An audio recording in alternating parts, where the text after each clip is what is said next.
My drive for working with kids was initially there, and why I did play therapy and sanitary therapy and therapy with kids, because I saw that you can make such an impact before all the trauma really sets in and they are reinforced by negative interactions and everything like that. So that really drove that. Even the parent coaching I do, it's driven by what does this child need and how can this parent meet that need? So it's always more child informed, even though I'm doing parent coaching.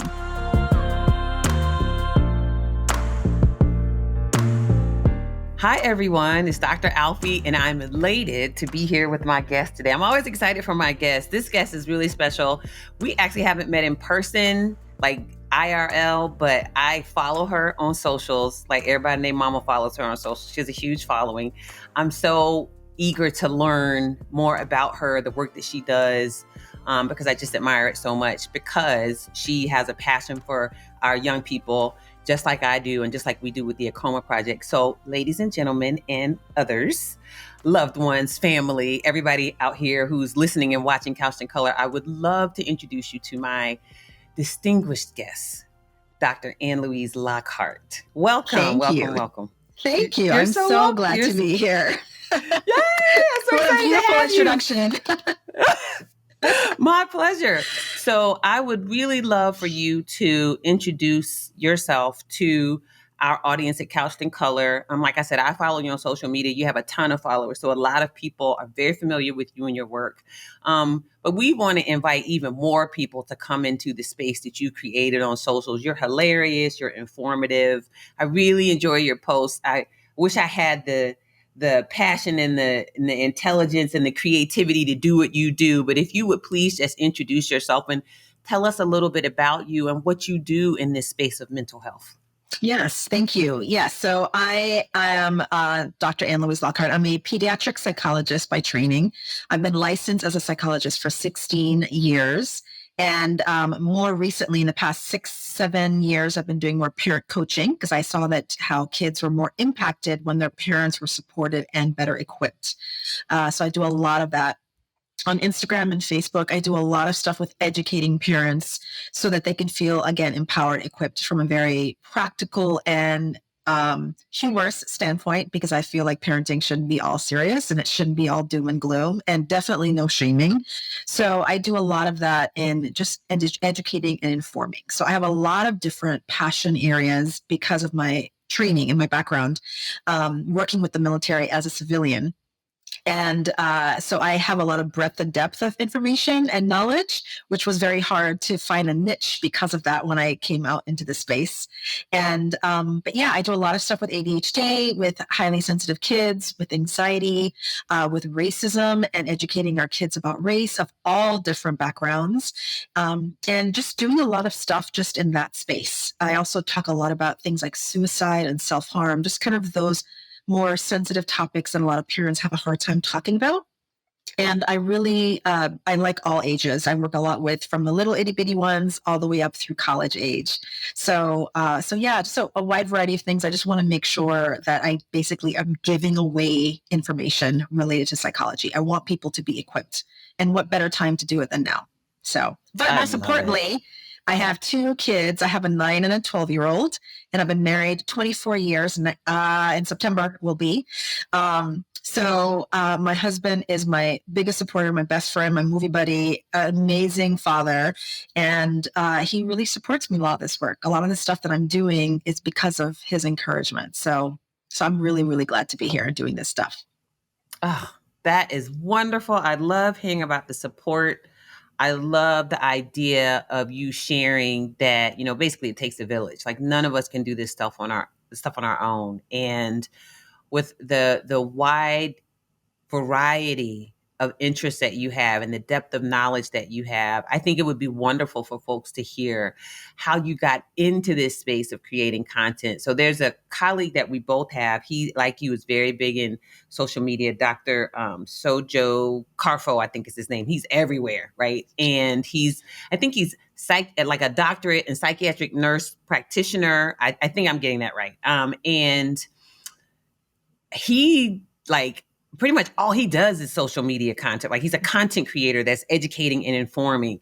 And it sounds like for you, there's some educating and informing through social media, but it also sounds like, and I can remember seeing you and some colleagues, you practice, right? And so you said you have an active parent coaching practice and you work with kids who are presenting with a lot of different kinds of considerations. And so in addition to talking about racism in the context and racial trauma in the context of mental health. So I personally would really love to hear how you blossomed in doing all of that work, right? The clinical work in this space of social media. How did that evolve for you? Yeah, that's a great question. So I think a lot of people in the space, when I'm on Instagram and Facebook, I see that a lot of people are creating content, which is great. But I also run a business. I have a full practice with associates and a medical biller and office assistant. Like I have people. So when people are like, hey, I sent you an email, I'm like, I can't, like I was literally seeing 4 clients today. So like I have a practice here called A New Day Pediatric Psychology in San Antonio, Texas. And I have individuals who go into people's homes. I have an individual who recently transitioned over into the state of Florida. I'm going to miss her so much, but doing like parent-child interaction therapy. I do parent coaching. I do therapy with college students, primarily right now. I'm not taking on new therapy clients, but I did a lot of stuff with play therapy. A big part of my training is play therapy and cognitive behavioral therapy. So yeah, I do like the whole range of things. And then on the side, I create content. So I Monday through Wednesday, I have a full load of clients that I see. And then I also supervise interns. And then on Thursdays and Fridays, I do presentations. So I do about 10 presentations a month to different agencies, organizations, schools, school districts, and then creating content. So yeah, so if I can't get to someone's email right away, it's like, it's because I'm doing stuff. Woo, girl. And then on the side, every other Sunday, you sleep. It sounds like. Right. So I don't see any clients in the weekends. I don't do presentations on the weekends. Very rarely will I do that. Yeah. But a lot of my work is Monday through Friday, just doing things, putting things out there, creating the reels and the posts and those kinds of things, the presentations. But like you asked, how did I get into this work? So a lot of it evolved because of as just learning what people need. So background, I am from the Virgin Islands. I was born and raised on the island of St. Croix in the U.S. Virgin Islands. Oh, right. So my background, I'm an island girl. And so a lot of, I had a great mom, single mom, and she was a business owner. She had a children's clothing store. And that's what was my first job throughout elementary to high school. And a lot of how I saw people raising their kids in terms of island life is you don't talk about feelings. You don't talk about problems, and you just kind of sweep it under the rug, do things out of obligation. And because you're on a small island, it's like, 2 to 3 degrees of separation. Somebody gonna know somebody. So it really literally was a village. I was born there and I grew up there, lived there until I moved away for college at 18. So really, if I was gonna be up to some stuff, by the time I got home, my mom knew, So, so when people talk about having a village, I literally had that, for better or for worse. But that, a lot of that kind of background kind of started that. My original major, though, was fashion and business. I was not planning on going into psychology. That wasn't even on the radar because, again, we don't talk about feelings on the island. So why was I going into psychology? But as I was taking different courses and classes and stuff, I had this kind of draw to helping people. And I kept feeling this nudge and I didn't know where that was coming from. But I went into my master's in education, higher education, and I got my degree and I worked in like residence life, Greek life, orientation, admissions, recruiting, career advising, that kind of stuff. Loved it. But as I did it more and more, and I kept feeling like I was being drawn to these populations that needed more help. So I was working in California and I was an admissions counselor and I was assigned to a lot of like Compton, Crenshaw, like a lot of disadvantaged groups because I was only Black admissions counselor. So I figured I could relate. And as I was helping them, I'm like, they need more than someone telling them to go to college. They need more than that. Yes. And I then became a peer counselor at a church, a large church where I was helping people in terms of doing therapy. And then I'm like, this is what I should be doing. So after 6 years working, I went back for my doctorate as a quote older student because my husband is like 5 years are going to pass anyway, so might as well do it. Right. And that's when I went back for my degree in clinical psychology. And I got my first exposure to doing play therapy with homeless children. And then sand tray therapy with junior high kids who were at a last chance charter school, basically kicked out of every other school. And then I also worked with kids who were severely abused and removed from the home. And so a lot of that passion for children and families came from looking at people who were in very bad situations, but how well they could heal when someone intervened. And that's what really sparked my fire and my passion for intervening at an early phase. Because when I was doing peer counseling with adults, I'm like, wow, how much different would this person's life have been if someone had intervened when they were little?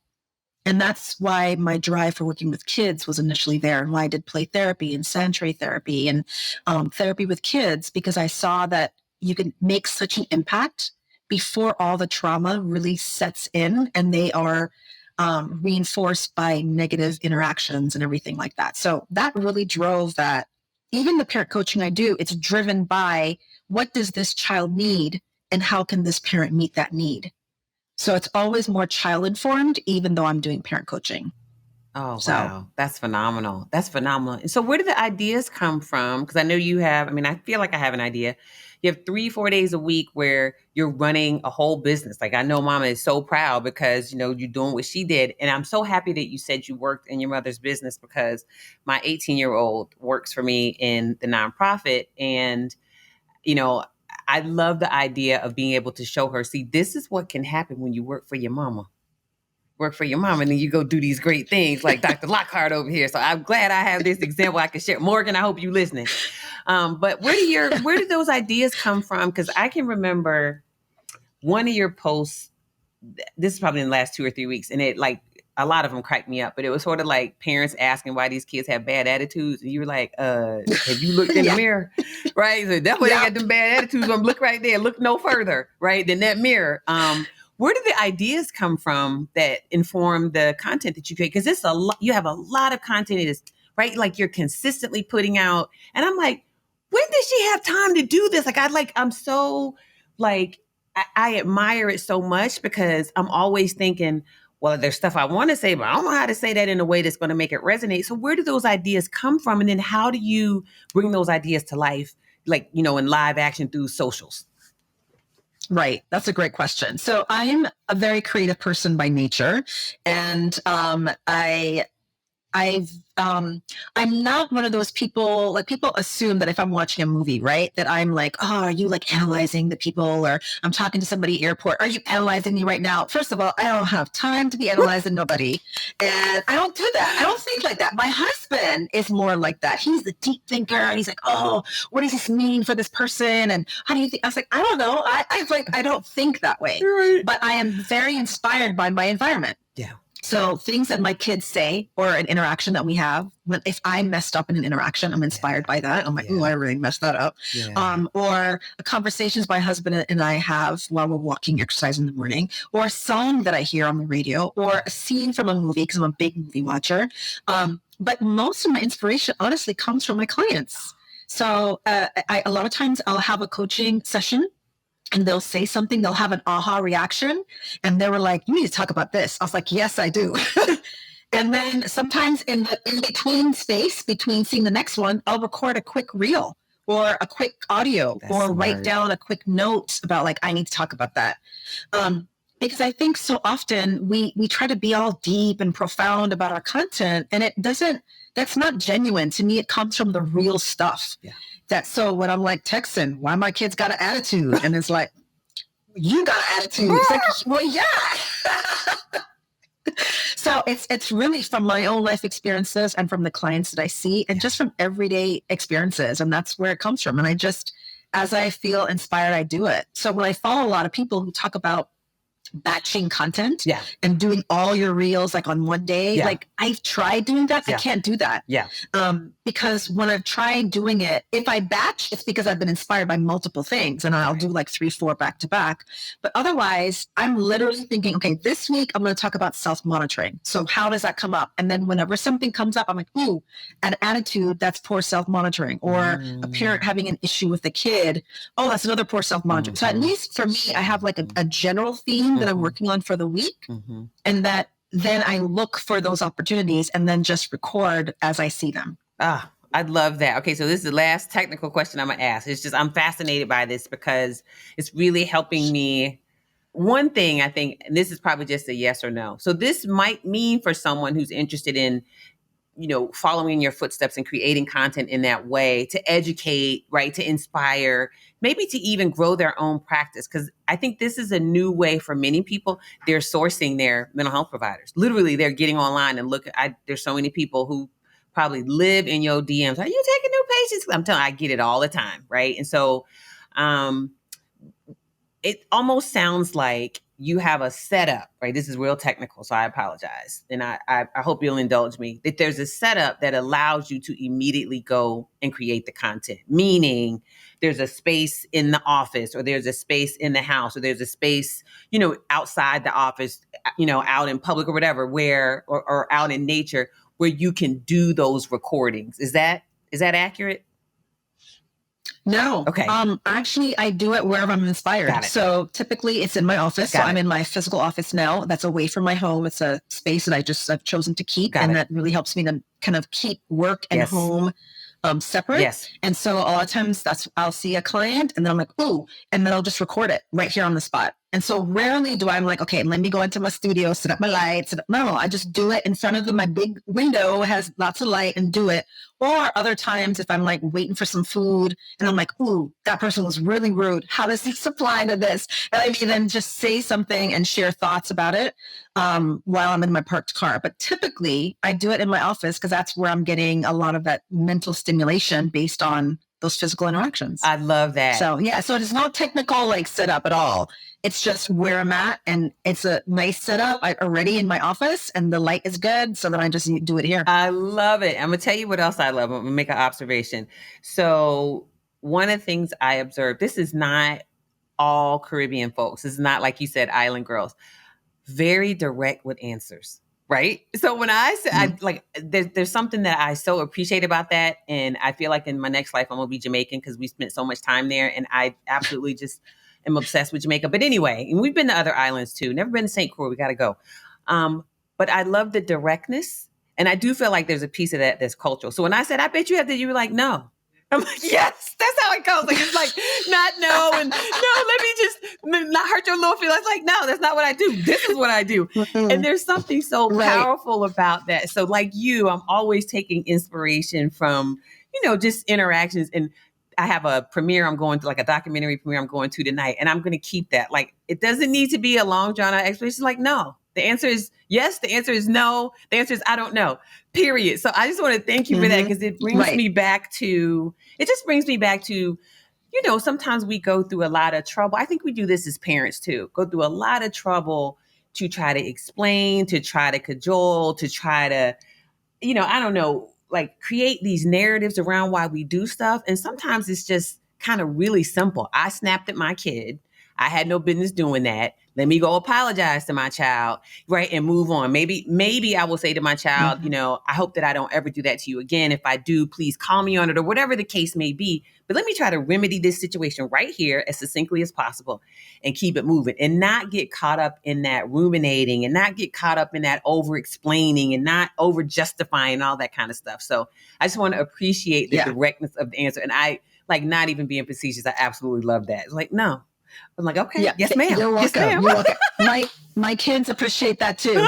My kids have told me they appreciate that too, because, and my husband and I, we were joking. We heard somebody on the radio. There's a particular DJ that every time she comes up, it's like, he's like, is it just me? Or is it like she's trying to make people feel feelings and like cry? Like she's always gets deep and profound about the simplest things. Yeah. And he's like, sounds like how like stereotypically psychologists talk. He said, do you talk like that? I was like, come on now. Yeah. Come on now. Ain't nobody got like, if somebody's tripping, I was like, was like, you know that, every time I ask you this question, you seem to change the conversation. You notice that? You notice that you do that? Because I noticed that. Can it be just me? Like, I'm like, it's people appreciate that because they don't need to be like, let's just hold the time and the space to process that. And, there's a time and a place for that, but people need the realness and the directness. And that's what I love about social media is I don't even need to screen clients. They don't need to screen me because they already know what they're going to get. So when they meet me on Zoom, they're like, oh, you're just like you are online. I'm like, well, yeah, I don't need to be pretending. Like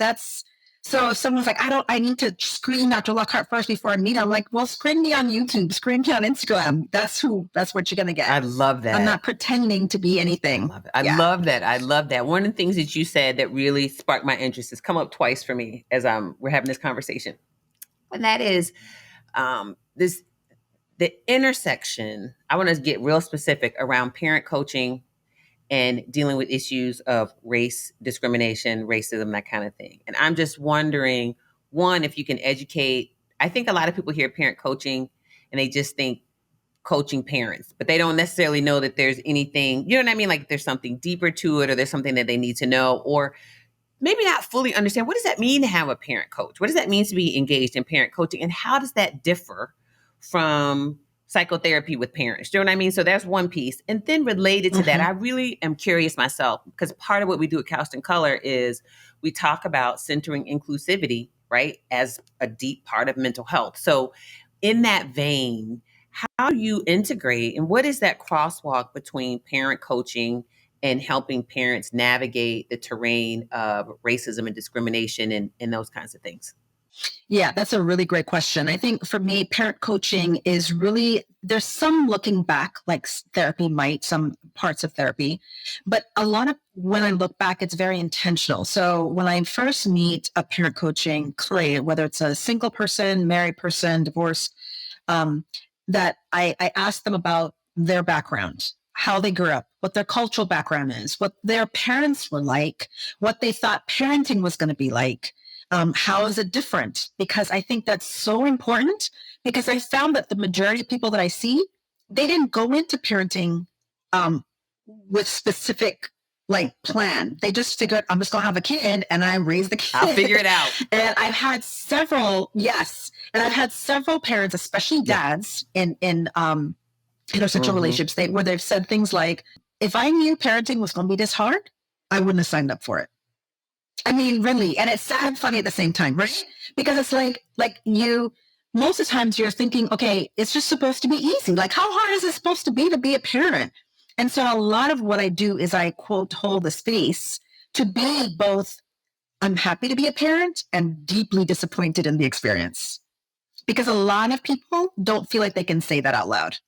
Because if they say that, they feel like they're going to be judged and ridiculed and shamed. Like, how dare you? Your kid is a blessing. Well, they could be a blessing and not deeply annoying. I mean, both things can be true at the same time. Yes. Right? So, we just got our kids back after 9 days. They spent 9 days with their cousins in Phoenix. And my husband and I, this is the first time we've been without kids for 9 days in 12 years. And it was glorious. And people are like, don't you miss the kids? I was like, I don't miss them. And I don't need to apologize for it. Like, this is like pre-kids, early marriage. And I think that's what I'm trying to help parents see, is that it's okay to be disappointed and happy.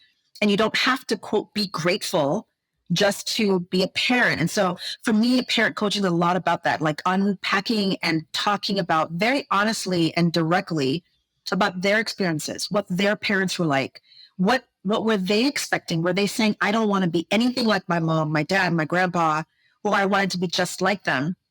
Or what I was thinking that my kids are going to be just like me, or I'm disappointed they're not, or this is not the kid that I signed up for. So all of that stuff is about parent coaching. So that way they know that parent coaching isn't about changing your kid. It's about changing you and your mindset. So I focus a lot on parent mindset. That's why I talk so much about attitude and your perception, because you could do all the, quote, right things and still have a kid who talks back and is rude and lies and runs away And you cannot attribute that my kid is a quote good kid because I'm a good parent, or they're a bad kid because I'm a bad parent. No. I mean, remember, I told you I worked with kids who were homeless and abused and in a last chance charter school. And some of them had amazing parents and some of them had messed up parents. So kids who were severely abused, these were parents who were dealing drugs and cooking meth in the home, like really making bad choices. And some of those kids were some of the best kids I've ever met. So we can't say that our decisions are directly always going to influence our kids. Yes, they can, but they are a separate being with a free will, just like we are. And I think that's all about parent coaching, is really like diving deep into all of that stuff. So that way I can say, okay, so then what are your goals in your parenting? And that's why I work a lot, especially with parents who are on different pages, because I ask them, okay, you're on different pages, you parent differently, but what is the goal that you have for your kid and parenting? And honestly, most of the time, they both have the same goals. I want a kid who's very well adjusted, has good social skills, who is successful in life, who, has friends, whatever it is. It's like, okay, so then if you both want the same thing, it doesn't matter if you're on different pages. You just need to know you're on the same team. And it's really helping them learn that and know that it's like, it's okay that you're a little bit more relaxed and you're a little bit more strict, because your kid needs that balance. If you both restrict, you both relax, that could be a disaster, right? So it's okay to be on different pages. So I think for me, a lot of that parent coaching is really getting people to see that, okay, we are on the same page. We do want the same things. And our parenting has been informed by our adverse childhood experiences, our trauma, our background, and we could parent differently. And that's with everything. That's with culture. That's with race. That's if you have two parents from different cultural backgrounds, because they come in with their own set of beliefs about the other race and the other culture. And all of that stuff is so important. So for me, yes, I talk about all that stuff. And I think that's how parent coaching really dives deep, so that they know that, okay, we're both going the same direction. And we just have to change our mindset, so that way we can raise a kid who's healthy and happy and successful and well-adjusted and all that stuff. That's what creates good mental health, really. I love that. And it triggers for me this idea of, you talked a couple times about mindset, and we hear mindset spoken of often in relationship to probably school, work, like career, that kind of thing, or interpersonal interactions. I think somewhat. I don't know that I'm very familiar with the idea of parent mindset. So can you talk a little bit about, educate us on, what does that mean, a parenting or a parent mindset? Because I think not all parents are biological parents. Not all people who are parenting, right, are biologically related to the child that they're parenting. But there's love there, right? The child could be adopted. A child could be like you taking in a sibling or a loved one's children. It could be, you could be a foster parent. There's so many different configurations. And so I would love to hear, I think the first part of my question is this idea of parenting, does it come, I know the answer, but I'm asking anyway, naturally to everybody? That's question one. And then thinking a little bit beyond that, can you just educate us more globally on this concept of what it is to talk about, have experience, work with someone on this idea of a parenting mindset? That's a great question about like whether parenting comes naturally. That's a hard question, because I think for some people, I remember when I had my first child, she's 12 now, but I remember when I first had my first child, I did not enjoy the newborn phase at all. And I had a friend who had 4 boys. She had already, they were very close in age, but by the time I had my first, she already had 4. And she was like, don't you love 2, 3 in the morning when it's just you and that baby and the world is quiet? I was like, absolutely not. I don't love it at all. I'm tired. My eyes are burning. At one point, I thought I was hallucinating. I was like, can you go insane from lack of sleep? I'm like, no, I don't love it. When I started loving it was when she was about 6, 7, 8, 9 months, and she could sit up and she started saying mama, mama, mama, and she was all cute, adorable, and chunky, and rolling around. That I loved. I love that phase. She was sleeping through the night. I loved it. But newborn and sleep deprivation, no, I did not enjoy this. I don't want So, it. so I think for my friend, it seemed like, quote, yes, mothering and parenting was very natural for her. But what does that mean though? Like, is it because you enjoy breastfeeding and waking up 3 o'clock in the morning with a newborn? Because then as we've gotten older, like she had significant issues with her boys at different stages that I helped her through. And I didn't have those same issues because that part came naturally to me at different ages. So I don't know about when we say that certain things come naturally in terms of parenting, because it really depends on the stage and our personality. Because me being more direct and not enjoying a lot of the in between kind of phases of certain things, I don't enjoy that as much. But some of the things that kind of go with the flow, I love it, which is easier when they're older. So I think people are better and different at different phases that comes naturally based on their personalities. And I feel like certain people may be great at newborn, but they're terrible at the teenage phase. They're like, oh, teenagers are not for me, you know? And so I think it depends on our personality. It's so varied. So I think when it comes to that, I think that's the part that I really pay attention to. And then then the mindset issue, I think, goes into that. Like when you say that I'm not a natural parent or parenting is harder for me than other people, it's like, well, says who? Like, who says it's supposed to be easy? And who says when you're exhausted and you're tired and you're not enjoying it, I always go back to, okay, then go back to your mindset. Like, why is this particular behavior triggering for me? Because you said it was triggered today, but it wasn't triggering last week. So if I come home and my kids and I've had my time to myself, ate some good meals, got some time to rest, maybe even got a nap in, and then they're home and they're loud and screaming and running around, and I think it's hilarious. And another day, when I've had a rough day or stuck in traffic or someone ticked me off or whatever, and that exact same behavior they do makes me feel frustrated and I yell, that's not their fault. That's mine. That's my mindset issue. That was me. I was triggered because my needs weren't met. My needs of being rested or getting adult time to talk to somebody else or doing my own things. That is all mindset, because then I think what happens that parents think, oh, my kids made me mad. They made me yell. They triggered me. Well, your kids didn't do that. Your unmet needs did that. And that's the mindset issue. Because I think so often as parents, we so quick to say, hey, Dr. Lockhart, change my kids. My kids are still tantruming. They still have an attitude. Well, I'm not here to change your kids. I haven't even seen your kid. I haven't even met your kid. I can't change them. Right. Neither can you, honestly. Right. So it's about the mindset. And I found that when parents come in and then they're like, oh, I tracked the behaviors and I tracked what was triggering them. So I said something, they did something, I did this. This is my hypothesis about why this is occurring. What they start to see is like, oh, it's really not about my kid. Is that I was tired, or I gave mixed messages, or I had an attitude, or I didn't speak to them respectfully. So it really wasn't about them at all. It was about my mindset about how they're supposed to be. I've had parents who tell me, yeah, I want you to help me to make my kids obey the first time when I tell them to do something. I'm like, that's not realistic. And they're like, yeah, it is. No. You know, I'm like, no, it's not. It's not realistic. It's not. That's a mindset issue.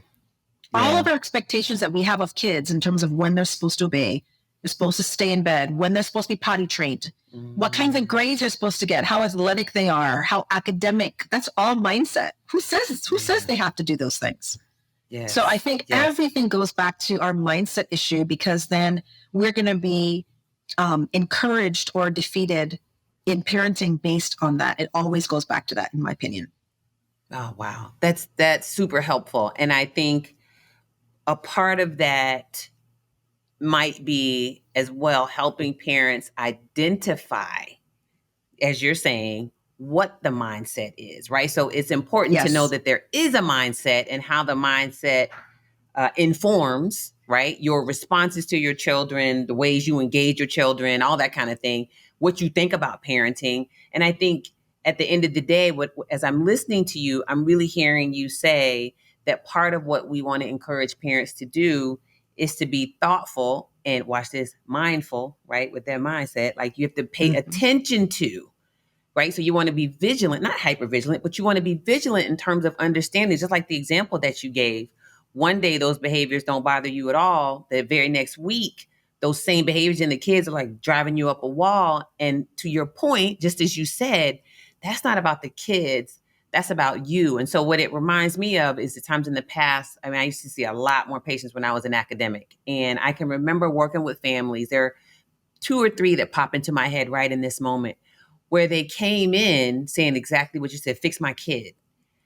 And that's the pretext for coming in. And looking back on it, I think somewhere inside of them, they knew that's not why they were in there. It had nothing to do with the kid. They knew it was for them because, as you said, the kid never came in, right? Some of these folks I worked with for years and I never saw the kid. And so clearly there's somewhere deep down inside of you, well, this has nothing to do with your baby. This has to do with you. And so the kid becomes almost like a shield, because I think there are many of us, but because even though you and I do this work, the stigma around mental illness and the stigma around needing support for your emotional well-being is still there. And so for some people, the entry point cannot be, I need this help. The entry point is, well, my kid needs this help, but I'm gonna come see you because you can help me and then I can fix this kid. But that ain't why you there. And so I love the concept that you shared about really through the coaching, helping parents, helping primary caregivers think a little bit more about what is their role in that relationship between them and the kids. And so the one other thing it brings up for me is, I think I saw you talk about this, but I can't remember. So I know you'll correct me if I'm wrong. Do you do coaching with young people? Like life coaching type thing? Yeah. Yes, I do. Okay. But it's usually with older teenagers, like 11th, 12th graders, and then college age. Yeah. Got it.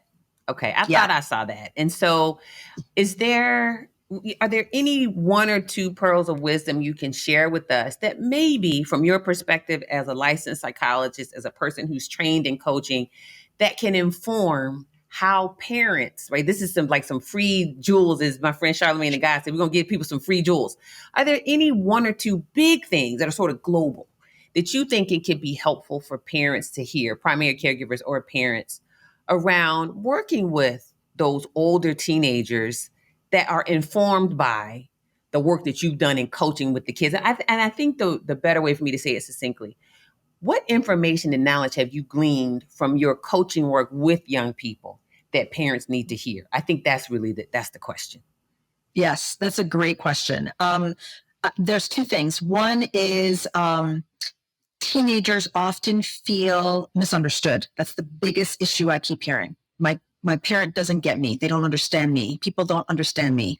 And so a lot of their escalation of stuff is because they don't feel understood. And I think that's why I really try to talk to parents about seeking to understand before jumping to conclusions, right?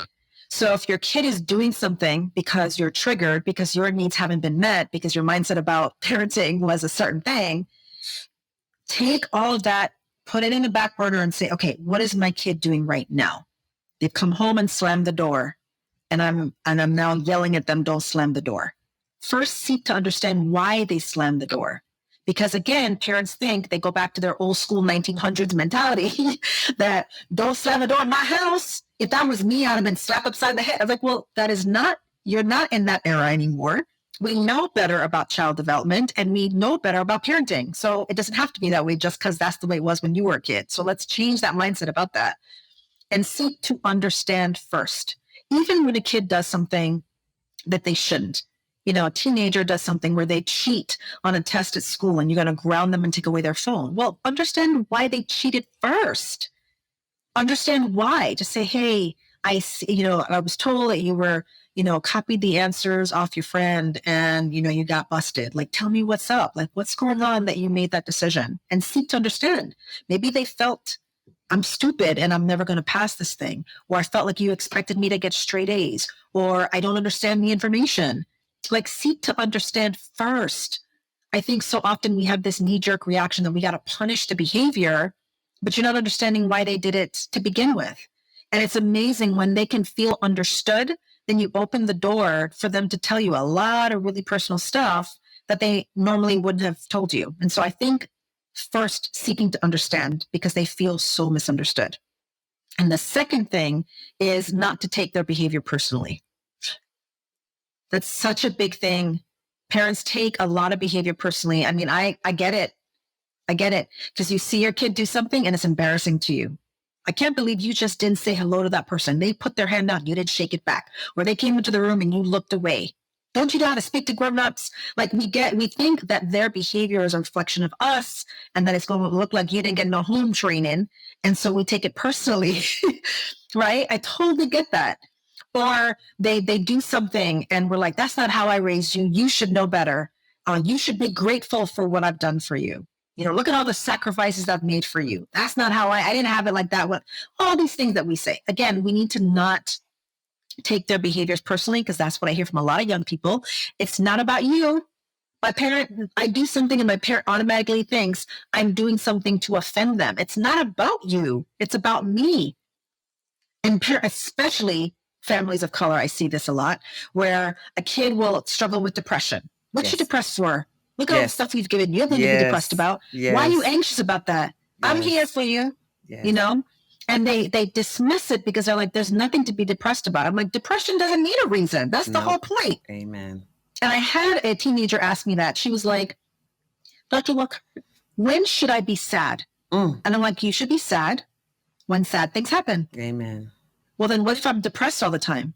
Well, depression doesn't need a reason. That's right. And that's, for me, the major distinction between just regular old sadness that sucks, but depression that's unremitting and that continues. Yes. And I think a lot of families of color, they see their kid as, oh, you don't appreciate what I've done, and that's why you acted like this. What? Yes. No, you're taking it personally for something that's a personal struggle, instead of seeking to understand why they feel that way, why they're suicidal, why they have an eating disorder, why they have panic attacks, why they're depressed, why they have body dysmorphia. Like, all of that is not about you.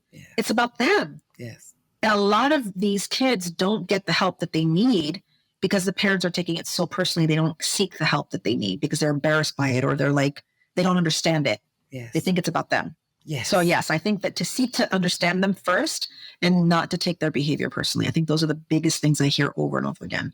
So powerful. And I hope all my parents and caregivers out there heard exactly what you just said about these two big issues that our young people want the adults in their lives to hear, the people who care about them to hear. And I believe there's also this piece about taking it personally, where going back to what you talk about often in your socials, in those reels that I see all the time that crack me up, is that the children are holding up a mirror, right? So when the behaviors, those young people are engaging in those behaviors, for many of us as parents and caregivers, that's a reflection of who we are. And I think sometimes it's scary to think that that is a reflection of who we are, particularly when the young people have a language that they can attach to. And I'm particularly speaking for any of us with marginalized identities, right? I always tell people, you're not marginal. You are not marginal, but you exist in a society that seeks to push you out to the margins, right? Often. And so when you have those identities and you see those young people saying stuff like, oh, well, I might have depression. What are you thinking? Wait a minute, if you got depression, right, in your mind, I know I do some of that same stuff. Don't be trying to tell me I'm depressed. I ain't depressed, right? Because I ain't crazy. And it's hard for us. And I think that also gets in the way of us being able to seek, just as you said, seek first to understand, then to be understood. And I think if we don't do what you said, take the time to listen, pay attention, engage our children. It doesn't cost anything to put the phone down, to put the tablet down, to turn off the stove, right? To turn to your child and just say, baby, I'm going to listen. Whatever you got to say, I'm not going to interrupt. I'm not going to say anything. I'll just nod and say, I hear you, right? And I think that can be often hard. So I'm so happy that we have you out there in the world on socials where everybody can access it, giving us information to help us not only figure out what we need to be doing with our young people and by our young people as parents and caregivers, but also some strategies and ways for doing it. So I want to thank you so much for taking time to join me on the podcast today. I am honestly deeply grateful, and I don't say it to oversell it. I say it because I know how busy people like you are. And to give us this time to be able to share these free jewels, Charlamagne, I'm using your words, these free jewels to the people, is deeply gratifying to me. And I am deeply grateful for the time you've given us, away from those beautiful babies of yours, away from your spouse, away from your patients, away from your business, to spend, an hour or so talking to me. So thank you so much. You're welcome. Thanks for reaching out and asking. Absolutely. All right. So the last thing we're going to do is I have this rapid fire thing that I often do, not always, probably 75% of the time I do it. And I just ask you to say the first thing that comes to mind. Okay. So I'm going to ask you 5 questions. I have just one word questions, okay, and you tell me the first thing that comes to mind. All right. So the first question is who? My husband. What? St. Croix. Ooh. Where? The beach. When? Summertime. I love it. How? Whenever I can. Balancing things out. Yes. The beach, honey. The beach that's me. So one day we're going to do this. I think I saw you do this. I feel like I know you because I see all this stuff you do on socials. I feel like you and some colleagues either did a retreat or did you with yes. Okay. I thought so. Yes. I thought so. Yeah, we did. There's 9 of us who only knew each other on social media and reached out, and we got together at the end of May in Sedona, Arizona. My son was horrified because he was like, "Mom, didn't you tell me not to meet strangers online and meet them in person?" I was like, "Yes, but I kind of know them because I've done collaboration." It was amazing. It was so amazing. And that's why I tell people, we're not competing.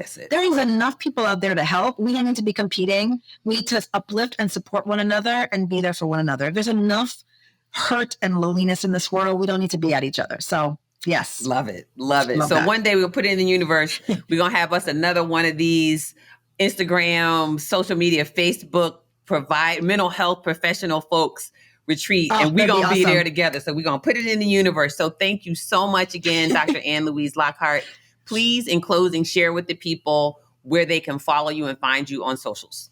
Yes, definitely. So you can find me on my website at anewdayessay.com. So that's like anewdayessay as in San Antonio.com, or on Instagram at dr.ann-louise.lockhart, and then on Facebook at A New Day Pediatric Psychology. So I'm most active on Instagram, and they can find me there. And I have courses for parents of kids of all ages. And then I'm also in collaboration with High Impact Club, where I do courses, guides, webinars with for parents of teens. So thank you so much. My Acoma Project Heart, my nonprofit that's all focused on teens and young adults, is so grateful that you exist in this world to help our young people. And thank you again for making time for us. Thank you. Thank you for tuning in to Couched in Color. You can check out more episodes on YouTube, Apple, Spotify, and your favorite podcast apps. Check out the show notes for any websites linked to this episode, including where to connect with us on social media. I appreciate you tuning in. Remember to like, subscribe, and turn on your notifications so you'll be updated of each episode release. And visit me at dralfiee.com for all podcast updates as well. As always, I want to wish you lots of love and light, and I hope that they are always informed by good, culturally relevant science.